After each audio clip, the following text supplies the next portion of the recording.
was a little girl, afraid of the big. Assalamualaikum warahmatullahi wabarakatuh.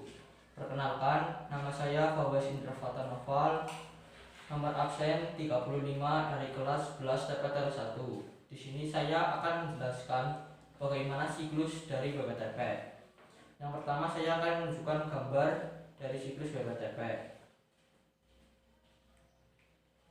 Ya, ini adalah siklus dari gambar BPTP.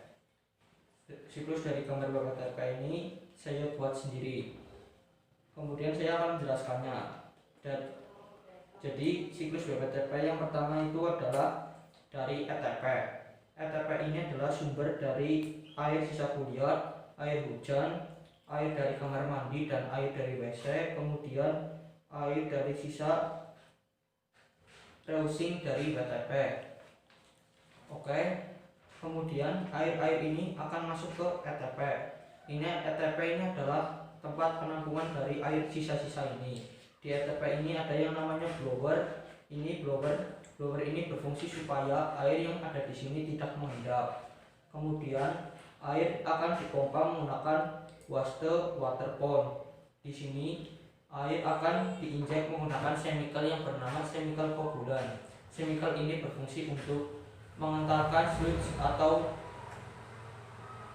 lumpur-lumpur yang ada di air. Kemudian air akan masuk ke dalam pH adjust tank.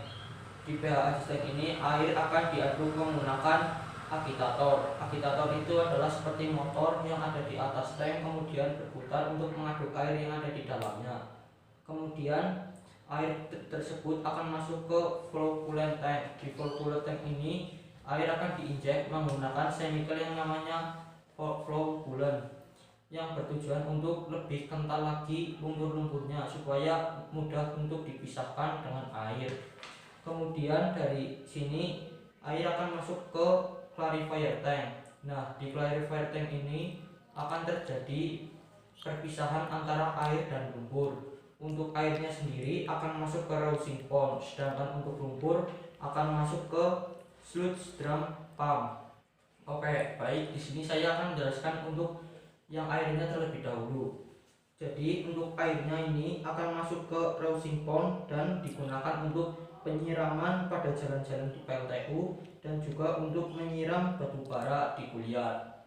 Kemudian untuk yang lumpurnya akan masuk ke sludge drum pump dan dipompakan untuk menuju ke sludge holding tank. Di tank ini isinya semua adalah lumpur. Kemudian di sini akan dipompakan menggunakan filter press pump yang akan kemudian masuk ke alat yang namanya filter press. Di filter press ini adalah berfungsi untuk memadatkan lumpur-lumpur tadi. Jadi lumpur itu masih mengandung air dan ketika sudah dipadatkan oleh filter press, air akan turun dan lumpurnya itu akan terjebak di tengah-tengah sini. Kemudian air yang turun akan dimasukkan lagi ke ETP. Itulah siklus dari BPTP. Intinya BPTP adalah mengolah air-air bekas yang kemudian diubah menjadi air bersih dan dapat digunakan kembali. Sekian dari saya, bila ada kesalahan mohon dimaafkan. Wassalamualaikum warahmatullahi wabarakatuh.